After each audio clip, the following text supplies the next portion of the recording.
Welcome to Life L'Chaim.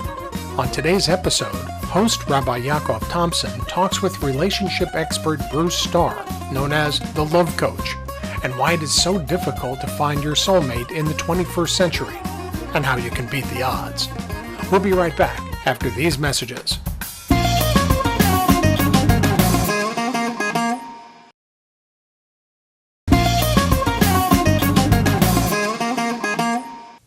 Joining me in the studio today is Bruce Starr, who has spent, it's almost now 40 years, you're in your fourth decade, TV, radio, the internet, the Love Coach. A topic that more than ever now, people wanting to meet people. Tell us a little bit about who the Love Coach is, what he does, how you got into this whole crazy business of trying to teach people about relationships. Thank you, Yaakov, for having me on the show. I really appreciate it. I love reaching your audience, a wonderful audience that you have. You know, around 40 years ago, I was having a lot of trouble with my relationships, and I just didn't understand boy, girl, girl, boy. I was having a tough time. I didn't understand why some of the ladies that I really wanted to be with, they had no interest in pursuing a relationship with me. And the ones that I really didn't care too much for, it was really kind of hard to sort of set them free. And I didn't understand what was going on. So I started by learning whatever philosophies I could that would help me understand people. And I studied wonderful philosophies on life with some great teachers and mentors, and I really started learning a lot about it. Probably about 15 years into it is when I felt like I could start sharing what I'd learned. And I started doing local radio and television, and also at the same time, I was informed about this AOL. I said, well, what is this AOL? And it was something that allowed me as a professional speaker, speaking about relationships, to reach a lot of people in 1993, a long time ago, when there was probably just a couple of 100,000 people on AOL, just the very, very beginning stages of internet coaching. I'm the original Love Coach, LUV, coach at AOL.com. And I put LUV in there because I'm not a doctor. I don't have PhD after my name. But I've had this love of relationships. I didn't want to learn it in books. I wanted to learn it in different philosophies on life. And that's what really brought me to where I am now. When I got on America Online and started opening up this room called Relationship Coaching, over a 10-year period of time, I had over 6,000 detailed, intimate conversations about people, about their lives, documented conversations. And of course I went in those rooms to help them whenever I could, but listening to thousands of stories, I started hearing a similar theme over and over and over again that was preventing people from finding love. And that's really what brought me, once I realized the problems that people were having and why they were having them, then I really went into this full steam ahead. Let me ask you, you know, where you are today, obviously, is an end result of self-discovery and self-education and self-searching.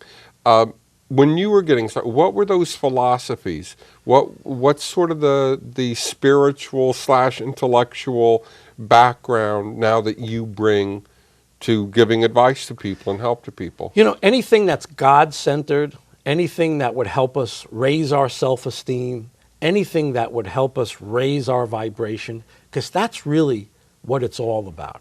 What it's all about is having a self-love and not beating ourselves up for mistakes that we're making, not punishing ourselves, but finding ways to feel better about, literally raise yourself up so that when you want to meet someone, you know, a quick story, you never hear about a street person, and there's nothing wrong with being a street person, but they have a way of thinking about themselves where they feel some deserving of no more than maybe living on the street.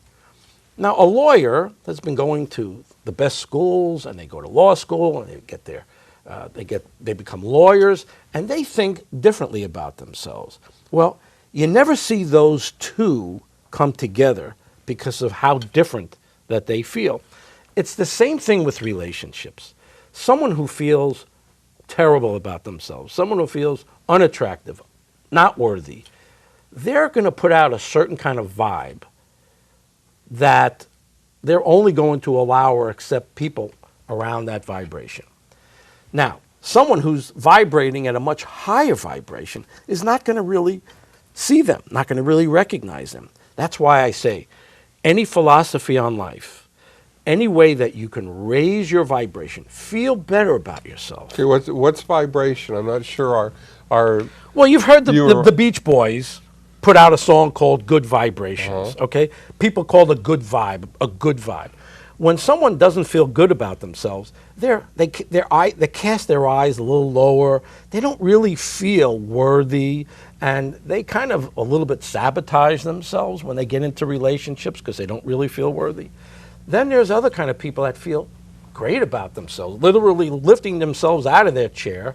They smile a lot more, they say hello to everybody, and they just have a great deal of energy, positive energy. Now, when people come into a room, anybody that's sensitive can really pick out the ones that have a good vibration or a positive mode about them or a negative vibration. And a good positive person who's been working on their self-esteem, who's been working on themselves, they're not going to go, oh, there's someone who doesn't feel good about themselves. There's someone who's sneering and just not talking to me. I'm interested in them. That's not going to happen. They're going to want to meet someone who appears also to be working on themselves. And that's why it's so important that everything about relationships starts with ourselves. It's not about expecting somebody else out there to save you from your misery. It's really about once you feel great about yourself, better about yourself, then it's going to be a lot easier to meet someone else who also feels good about themselves. So it's really about opening oneself up and growing from the inside out. That's right. The big mistake we make is waiting for someone to come along to save us from our despair, to save us from our please would just someone just come along finally. And it's you see that in books, you see that in movies, you see that on TV that it works. That's not really. It doesn't work. The only thing that does work is that we have to go and do things for ourselves. We have to go and take yoga classes. We have to do things like meditate, things like that to help build ourselves up from the inside out.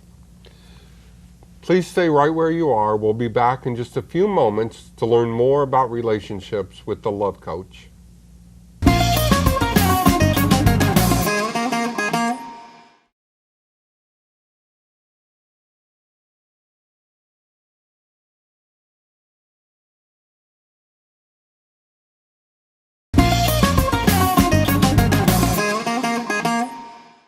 Welcome back to Life L'Chaim and our conversation today with the Love Coach, Bruce Starr. Before we went out for commercial, we were talking about the importance of self-esteem, positive vibrations to building a relationship. One of the things that I got from that, you gave examples about a street person and a lawyer as if socioeconomic or professions or what, but I know so many people who are highly educated, highly trained, they make good money, and they feel rotten about themselves. And anybody on the outside would say, I'll give anything to trade places with you, and yet they're miserable. It's because they've spent 90% of their time on thinking about life, thinking, going to school. Just because you have a tremendous intellect doesn't mean that you feel good about yourself in your heart. It's two different things. People who think about them, who think too much, they're taking a lot of the energy away from feeling. And that's exactly right. There's so many people out there that have thought their way into great jobs, they have a wonderful education, but they haven't spent hardly any time at all on feeding themselves, feeding their soul, feeding their heart, what it needs to be fed to have a full and balanced life. It can't just be about work and about business and about fame or fortune. I've been out in LA. I spent 10 years out there. I've seen way too many people who thought that if they got famous, or if they were in movies, or if they became a producer, that life would be great, life would be grand. And I'm here to tell you, after living with them and seeing them, that sometimes it makes them even more miserable because it separates them. Intellectual stuff can sometimes separate us from others. And that's why I believe that we need to, I'm starting an open heart movement, Yakov, an open heart movement where people get back into their hearts so they can have a much better balanced life. It isn't all about outside accomplishments.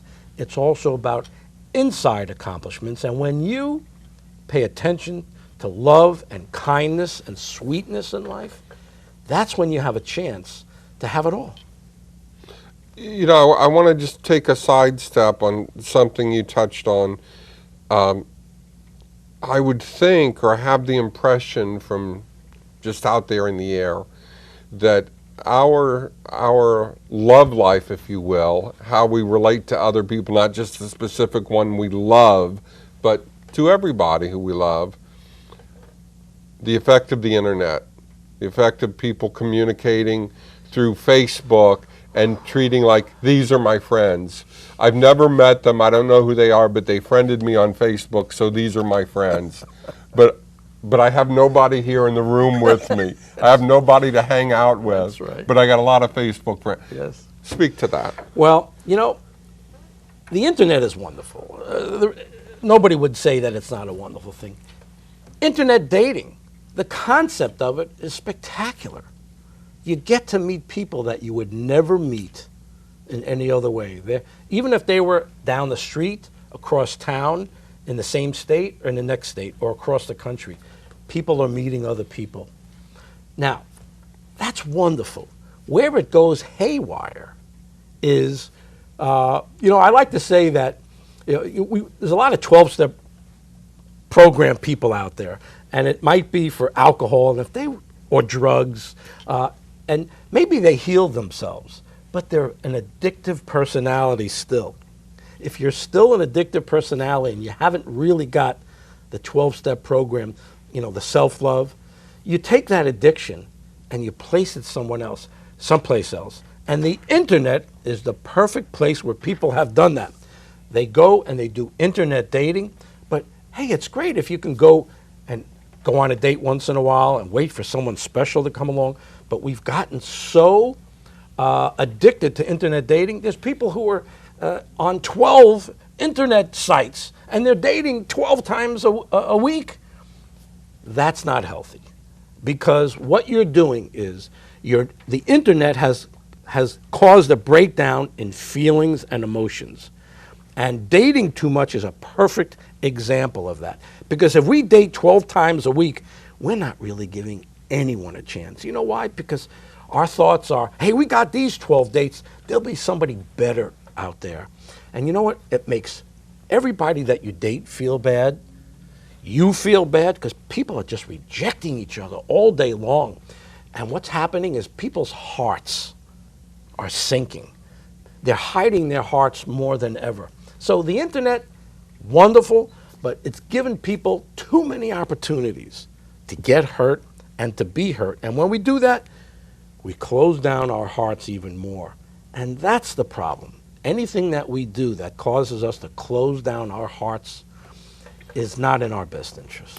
I have to tell you, as a rabbi, I could not count the number of times I've done a wedding, and the scenario is this couple, the man, the woman, they've traveled the world, they've gone to exotic play, they've gone to Nepal looking for love, they've gone here, they've gone there, and somewhere on the other side of the world, they meet a guy or a woman who lived 2 blocks from them the whole time, and they went to the other side of the world to meet that person. We're always looking out there somewhere. And I find those stories incredible.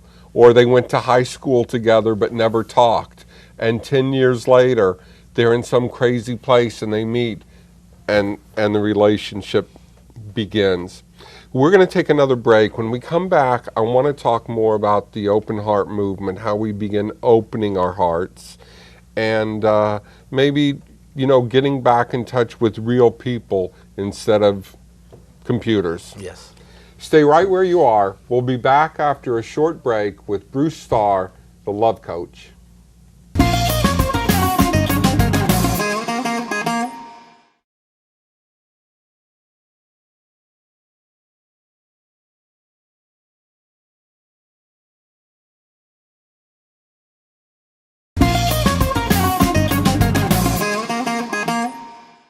Welcome back to Life L'Chaim. We're continuing our conversation with Bruce Starr, the Love Coach. Bruce, before we went out on break, we were talking about what you're calling the open heart movement. Yes. Tell me a little bit about what you want to make of that idea and how people can plug into that. Thank you so much. I want to let everybody know that you're not the only one that's looking to meet someone on a heart-to-heart basis. There are millions and millions of people out there that want to do that. And I want to help each and every person that wants to meet someone leading with their hearts. And I'm going to be putting together what I think is an incredible way for people to meet each other. I'm going to be putting together 3-day weekends, all day Friday, all day Saturday, all day Sunday. No computers, no cell phones, no texting, just people being present in the moment together for 3 days. Well, being present is certainly an art that we have lost There because you go. we're almost never present. The biggest problem that we have, and I go back to my dating days, if I was sitting across from a young lady, many times she had like a dazed look or kind of a blank stare. I'm an okay date. I'm an all right date. I'll have some fun. I don't know. I hear you're sort of cheap. You always want to go Dutch, and that's what I Well, hear. that's besides the point. Oh, okay. But other than that, here's the problem. When you get a blank look on someone's face across from you, there's a very good reason for it. Because there's a good part of them, their mind is working, and they're thinking about the past. They're thinking about the bad relationships that they had. They're thinking about the failures. They're thinking about the hurts. And their mind is literally back there looking at you with their eyes, but kind of comparing you to what went on in the past. Then there's a whole huge other part of their brain thinking about the future. Now, there's no such thing as the past. You can't put your finger on it. There's no such thing as the future.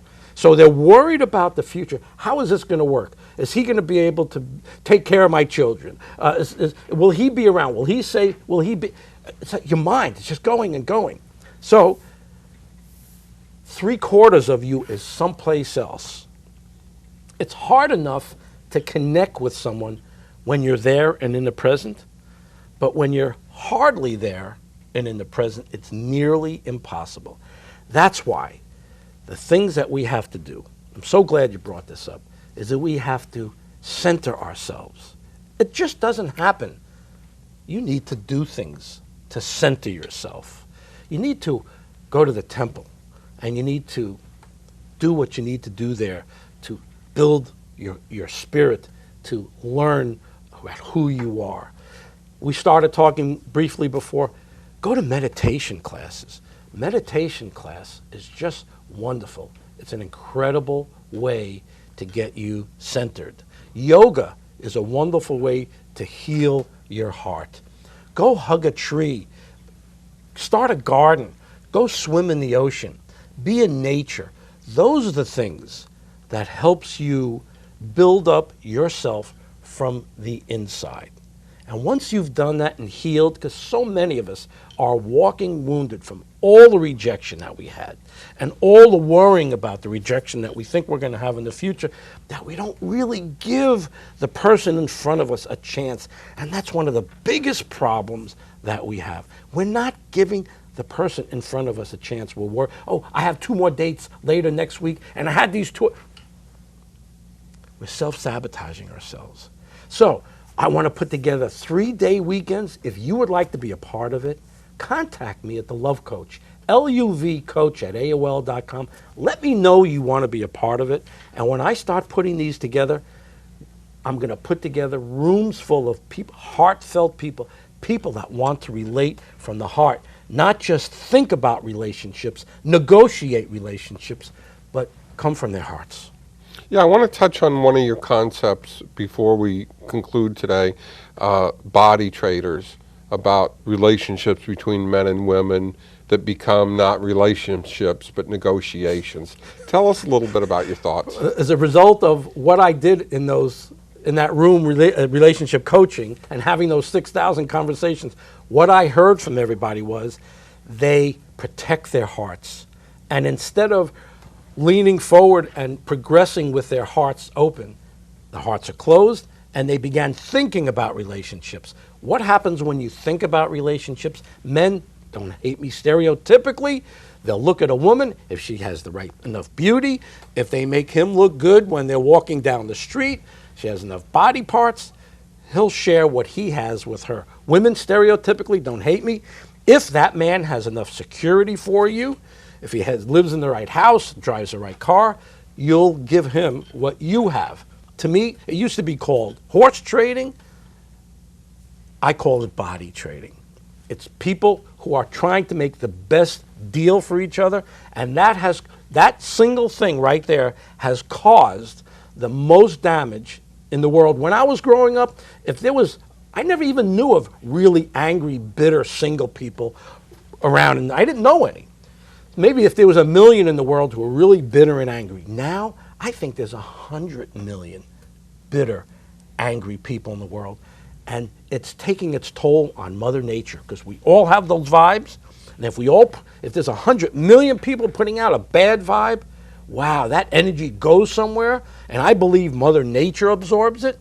And I think that's why we're having such devastating earthquakes and tornadoes going through cities instead of, parks. We're having volcanoes, tsunamis wiping out countryside. I truly believe that what's happening to us is that we're putting out such a bad vibe that it's really affecting the world. I don't think an atomic bomb is going to come and blow us up. I think we are, and that's why I'm so passionate about the work, because I want to help people get back to their hearts, open up their hearts, because I think the world's going to depend on it.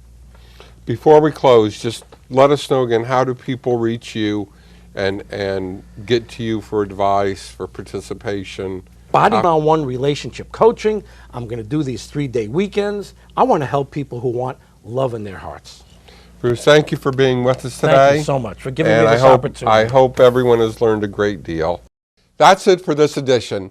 Please visit our website to lifelachayim.com for more information about our show and to watch previous episodes. I'm Rabbi Yaakov Thompson. Thank you for watching, and to Life L'Chaim.